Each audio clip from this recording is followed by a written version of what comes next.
Hello tenth class. आज के इस वीडियो लेक्चर में हम स्टार्ट करने जा रहे हैं laws of refraction of light. आप सबको पता ही है जनरली हमारे पास दो लॉज हैं रिफ्रैक्शन ऑफ लाइट के।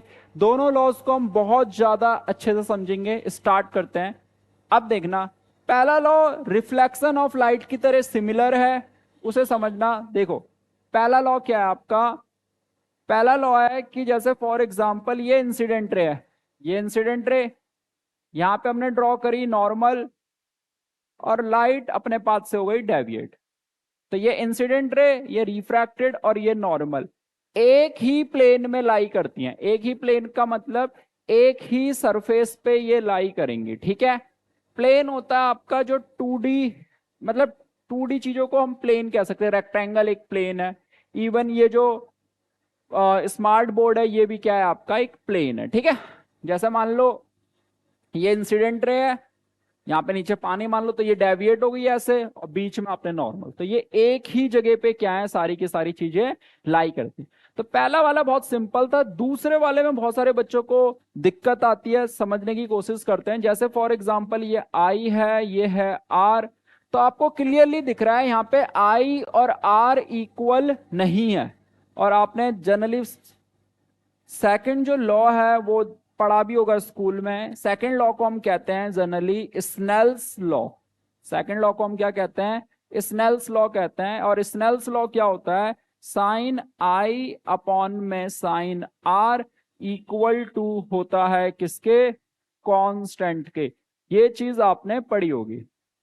और यहां पे एक चीज लिखी होती है, for a given pair of medium, for a given pair of medium. तो स्नेल्स लॉ क्या है, साइन आई अपॉन में sine R equal to constant, और किसी पेयर ऑफ मीडियम के लिए ये चीज ट्रू है, ठीक है। तो क्या मतलब है इसका देखेंगे। साइन क्या है, ये मैथ वाला साइन थीटा कॉस थीटा वाला ही साइन है ये, ठीक है। देखना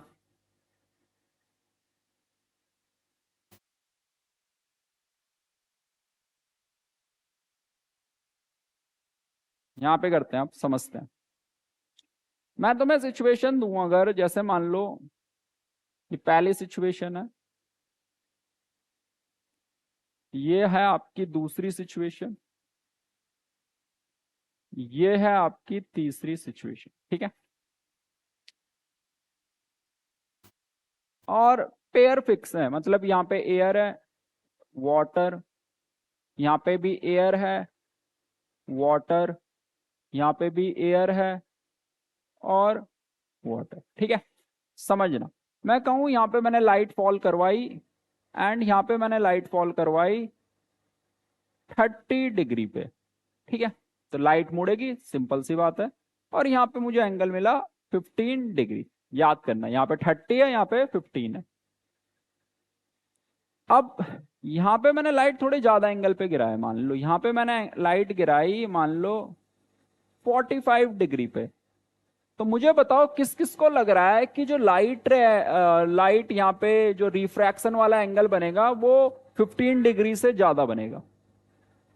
तो प्रैक्टिकली हमने देखा कि जब लाइट को हम ज्यादा एंगल पे गिराते हैं तो एंगल ऑफ रिफ्रैक्शन भी ज्यादा ही बनता है। मतलब मुड़ेगी तो वो तो कंफर्म है, लेकिन जैसे यहाँ 45 डिग्री पे लाइट गिराई तो यहाँ पे तुम्हें एंगल ऑफ रिफ्रैक्शन अब थोड़ा ज्यादा मिलेगा। मान लो वो मिल गया 25 डिग्री। ऐसी लाइट को आपने दोबारा गिराया, इस बार एंगल और ज्यादा लिया, मान लो इस बार एंगल लिया, थोड़ा सा ज्यादा बनाऊं अगर मैं इसे, ठीक है। तो यहाँ पे एंगल लिया आपने,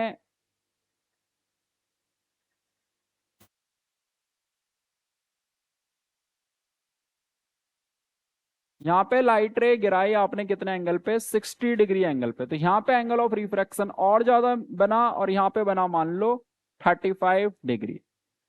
अब हमने हर केस में क्या निकाला, रेशियो निकाला। मान लो ये आई है, इसका रेशियो निकाला कैसे हमने, साइन आई अपॉन में साइन आर से, ठीक है। तो साइन 30 अपॉन में साइन 15। ऐसे ही हमने यहाँ पे रेशियो निकाला, साइन 45 अपॉन में साइन 25 डिग्री। और ऐसे हमने रेशियो यहां निकाला, साइन 60 अपॉन में साइन 35 डिग्री। तो हमने क्या करा, हर केस में क्या निकाला, रेशियो निकाला। तो जो आपका स्नेल्स लॉ है वो ये कहता है कि हर केस में जो रेशियो निकलेगा वो क्या निकलेगा, सेम निकलेगा। वो क्या निकलेगा, कांस्टेंट निकलेगा। ठीक है, तो स्नेल्स लॉ ये भी समझ सकते हो कि स्नेल्स लॉ ये चीज कहता है कि अगर आप एंगल ऑफ इंसिडेंस को बढ़ाओगे तो एंगल ऑफ रिफ्रैक्शन ऑटोमेटिकली बढ़ेगा। ठीक है, कंडीशन लेकिन फिक्स है कि यहाँ पे वाटर है, यहाँ पे भी वाटर होना चाहिए, यहाँ पे वाटर। ऐसा नहीं है कि एंगल बढ़ा रहे हो लेकिन मीडियम भी चेंज करो, तब नहीं होगा। ठीक है, थोड़ी देर बाद आप पढ़ोगे और कुछ कुछ बच्चों को पता भी होगा, साइन आई अपॉन में साइन आर, जो यहाँ पे कांस्टेंट आ रहा है उस कांस्टेंट को ही 10th क्लास हम कहते हैं रिफ्रैक्टिव इंडेक्स। उस कांस्टेंट को ही हम क्या कहते हैं, रिफ्रैक्टिव इंडेक्स कहते हैं। तो रिफ्रैक्टिव इंडेक्स मीडियम पे डिपेंड करता है, तो मीडियम अगर फिक्स रखोगे तो वैल्यू तो सेम ही आएगी ना। तो ये चीज है। तो स्नेल्स लॉ रिफ्रैक्टिव इंडेक्स वाले टॉपिक से भी रिलेट करता है। तो रिफ्रैक्टिव इंडेक्स जब हम पढ़ेंगे तो और ज्यादा क्लियर होगा। ठीक है, तो रिफ्रैक्शन ऑफ लाइट में ये चीज याद रखनी है कि angle of sine I upon में साइन आर किसके इक्वल होता है, कांस्टेंट के। इस चीज को हम कहते हैं स्नेल्स लॉ। और दूसरी चीज, इंसिडेंट रे, रिफ्रैक्टेड रे और नॉर्मल, ये सब की सब एक ही प्लेन में क्या करती हैं, लाई करती हैं। ठीक है, तो ये सारी चीजें हो गई। अब देखना, एक और प्रॉपर्टी आप यहां पे लिख सकते हो कि जब लाइट एक मीडियम से दूसरे मीडियम में जाती है तो लाइट की जो फ्रीक्वेंसी है उसमें कभी भी चेंज नहीं आता। तो लाइट का जो कैरेक्टर है, फ्रीक्वेंसी, वो हमेशा क्या रहता है, कांस्टेंट रहता है। राइट, तो ये चीज याद, ये लॉ नहीं है, ये एक पॉइंट, एक कैरेक्टर है लाइट का।